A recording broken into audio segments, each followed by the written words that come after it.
In London.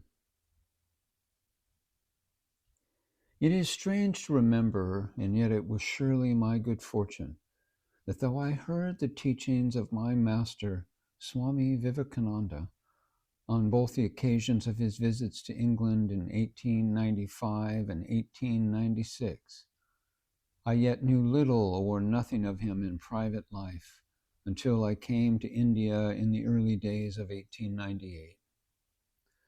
For as the fruit of this want of experience, I have it, that at each step of his self-revelation, my master stands out in my memory against his proper background of Indian forest, city, and highway, an Eastern teacher in an Eastern world. Even in faraway London, the first time I saw him, the occasion must have stirred in his mind as it does in mine, recalling it now a host of associations connected with his own sun-steeped land. The time was a cold Sunday afternoon in November, and the place, it is true, a West End drawing room, but he was seated facing a half-circle of listeners, with the fire on the hearth behind him, and as he answered question after question, breaking now and then into the chanting of some Sanskrit text in illustration of his reply, the scene must have appeared to him, while twilight passed into darkness, only as a curious variant upon the Indian garden, or on the group of hearers gathered sundown around the sadhu who sits beside the well, or under the tree outside in the village. Never again in England did I see the Swami as a teacher in such simple fashion. Later, he was always lecturing, or the questions he answered were put with formality by members of larger audiences. Only this first time we were but 15 or 16 guests, intimate friends, many of us, and he sat amongst us in his crimson robe and girdle as one bringing us news from a faraway land, with a curious habit of saying now and again, "Shiva, Shiva," and wearing that look of mingled gentleness and loftiness that one sees on the faces of those who live much in meditation. That look, perhaps, that Raphael has painted for us on the brow of the Sistine Child. That afternoon is now 10 years ago, and fragments only of the talk come back to me. But never to be forgotten are the Sanskrit verses that he chanted for us in those wonderful Eastern tones, at once so reminiscent of, and yet so different from the Gregorian music of our own churches.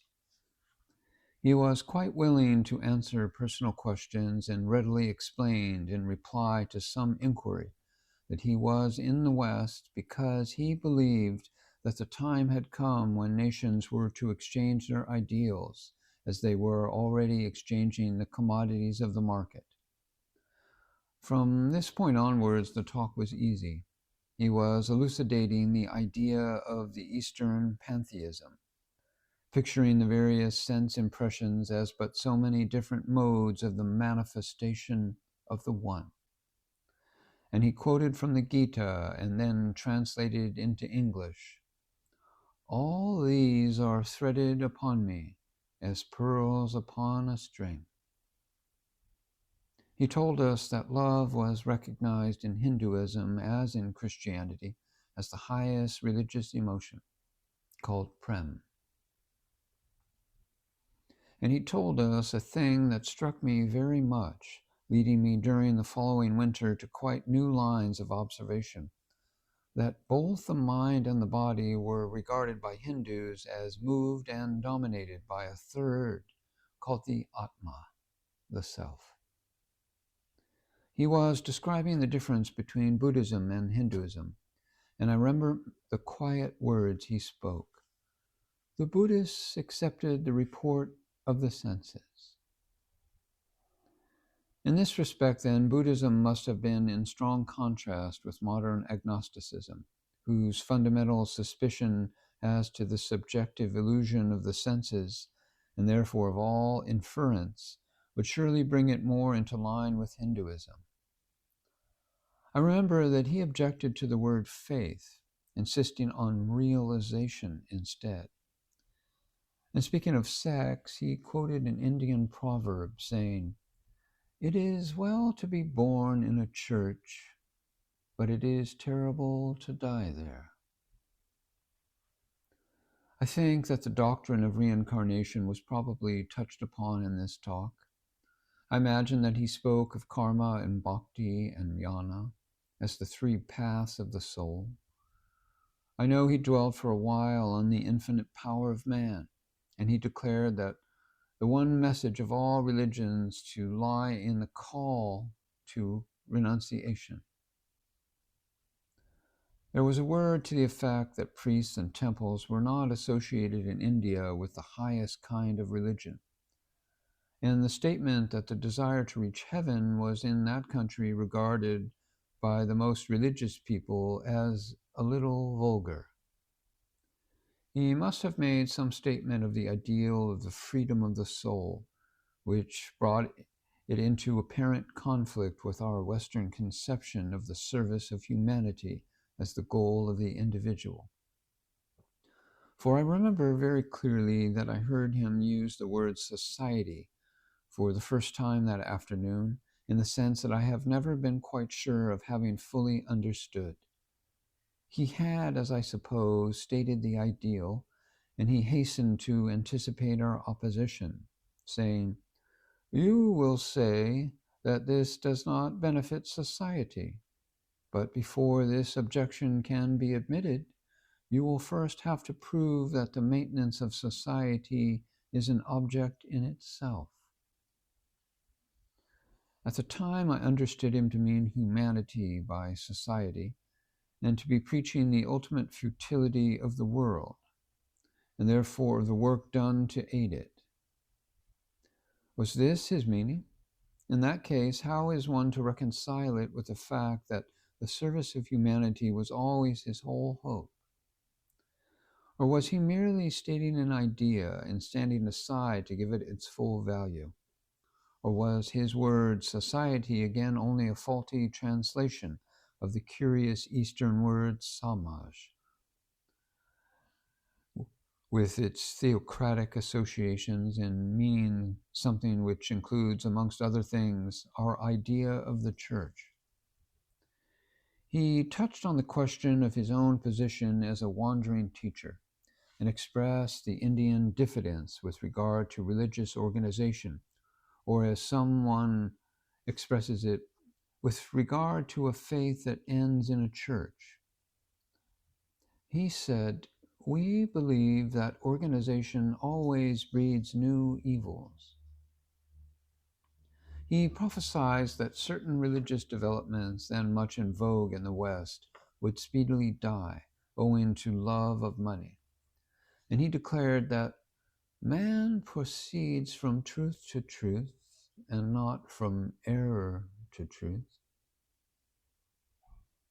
This was indeed the master thought which he continually approached from different points of view, the equal truth of all religions and the impossibility for us of criticizing any of the divine incarnations, since all were equally forth shinings of the one.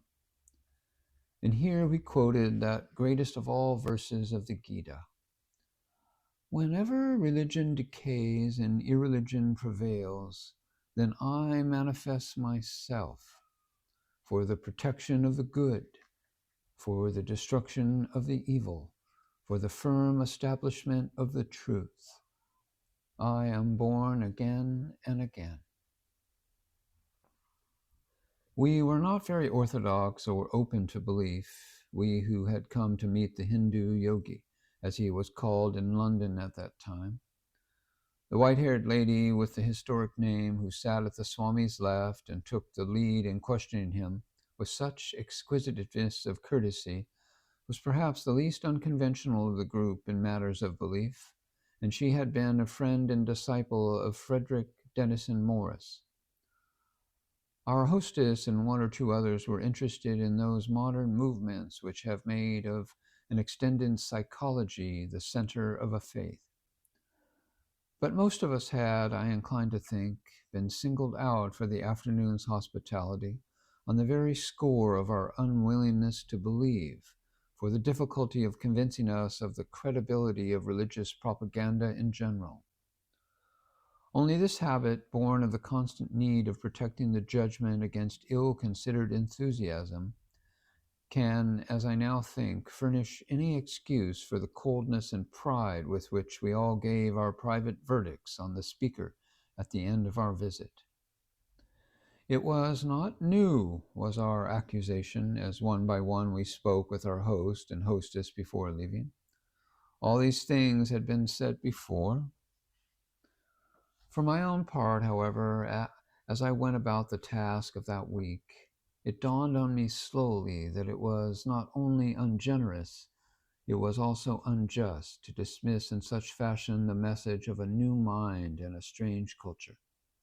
It occurred to me that though each separate dictum might find its echo or its fellow amongst things already heard or already thought, yet it had never before fallen to my lot to meet with a thinker who in one short hour had been able to express all that I had hitherto regarded as highest and best. I therefore took the only two opportunities that remained to me of hearing the Swami lecture while he was still in London. The feeling that great music wakes in us grows and deepens with its repetition. And similarly, as I read over the notes of those two lectures now, they seem to me much more wonderful than they did then, for there was a quality of blindness in the attitude I presented to my master that I can never sufficiently regret. When he said, "The universe is like a cobweb, and minds are the spiders, for mind is one as well as many," he was simply talking beyond my comprehension. I noted what he said, was interested in it, but could pass no judgment upon it, much less accept it. And this statement describes more or less accurately the whole of my relation to his system of teaching, even in the following year when I had listened to a season's lectures, even perhaps on the day when I landed in India. There were many points in the Swami's teachings of which one could see the truth at once. The doctrine that while no religion was true in the very commonly claimed, yet all were equally true in a very real way, was one that commanded the immediate assent of some of us. When he said that God, really impersonal, seen through the mists of senses, became personal, one was awed and touched by the beauty of his insight. When he said that the spirit behind an act was more powerful than the act itself, or when he commended vegetarianism, it was possible to experiment.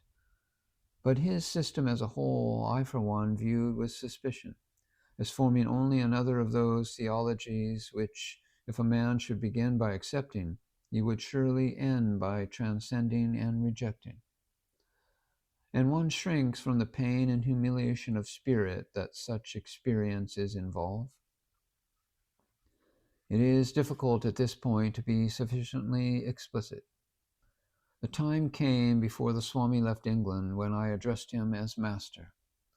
I had recognized the heroic fiber of the man and desired to make myself the servant of his love for his own people. But it was his character to which I had thus done obeisance. As a religious teacher, I saw that although he had a system of thought to offer, nothing in that system would claim him for a moment if he found that truth led elsewhere. And to the extent that this recognition implies, I became his disciple. For the rest, I studied his teaching sufficiently to become convinced of its coherence, but never till I had had experiences that authenticated them directly did I inwardly cast in my lot with the final justification of the things he came to say. Nor did I at that time, though deeply attracted by his being, dream of the immense distance which I was afterwards to see as between his development and that of any other thinker or man of genius whom I could name. Referring to this skepticism of mine, which was well known at the time to the rest of the class, a more fortunate disciple long afterwards was teasing me in the Swami's presence and claiming that she had been able to accept every statement she had ever heard him make. The Swami paid little or no attention to the conversation at the time, but afterwards he took a quiet moment to say, "Let none regret that they were difficult to convince. I fought my master for 6 long years, with the result that I know every inch of the way, every inch of the way." One or two impressions, however, stand out from those first discourses. Christianity had once meant to me the realization of God as the Father, but I had long mourned over my own loss of faith in this symbolism, and had desired to study its value as an idea, apart from its objective truth or untruth. For I suspected that such a conception would have its own effect on the character, perhaps on the civilization of those who held it. This question, however, I made and been unable to follow up for want of material of comparison. And here was one who told us of no less than 5 systems of worship, founded on similar personifications of the divine idea. He preached a religion which began with the classification of religious ideas. I was very much struck further by the strangeness as well as the dignity of some of the Indian conceptions which I now heard of for the first time. The very newness of those metaphors and of the turn of thought made them an acquisition. There was the tale, for instance, of the saint who ran after a thief with the vessels he had dropped in his terror at being discovered, and cast them all at his feet, crying, "O Lord, I knew not that thou wast here. Take them, they are thine. Pardon me, thy child." And again of the same saint, we heard now he described the bite of a cobra, when at nightfall he recovered by saying, "A messenger came to me from the beloved." There was the inference again that the Swami himself had drawn from the Raj in the desert. 15 days he had seen it, and had taken it always to be water. But now that he had been thirsty and found it to be unreal, he might see it again for 15 days, but always henceforth he would know it to be false. The experience to which such achievements had been possible, the philosophy that could draw some parallel between this journey in the desert and life, were such as it seemed an education to understand. But there was a third element in the Swami's teaching whose unexpectedness occasioned me some surprise. It was easy to see that he was no mere lecturer, like some other propounders of advanced ideas whom I had heard even from the pulpit. It was by no means his intention to set forth dainty dishes of poetry and intellectuality for the enjoyment of the rich and idle classes. He was, to his own thinking at least, as clearly an apostle, making an appeal to men, as any poor evangelical preacher or Salvation Army officer, calling on the world to enter into the kingdom of God. Yet he took his stand on what was noblest and best in us. I was not thinking of his announcement that sin was only an evil dream. I knew that such a theory might merely be part of a cumbrous system of theology, and no more a reality to its elucidator than the doctrine that when a man steals our coat, we should give it to him our cloak as well, and was to ourselves. The thing that I found astonishing was a certain illustration urged by him. His audience was composed for the most part of fashionable young mothers, and he spoke of their terror and their flight if a tiger should suddenly appear before them in the street. He said with a sudden change of tone, "But suppose there were a baby in the path of the tiger, where would your place be then?" At his mouth, any of you, I am sure of it. These, then, were the things I remembered and pondered over concerning the Swami when he had left England that winter for America. First, the breadth of his religious culture. Second, the great intellectual newness and interest of thought he had brought to us. And thirdly, the fact that his call was sounded in the name of that which was strongest and finest, and was not in any way dependent on the meaner elements in man.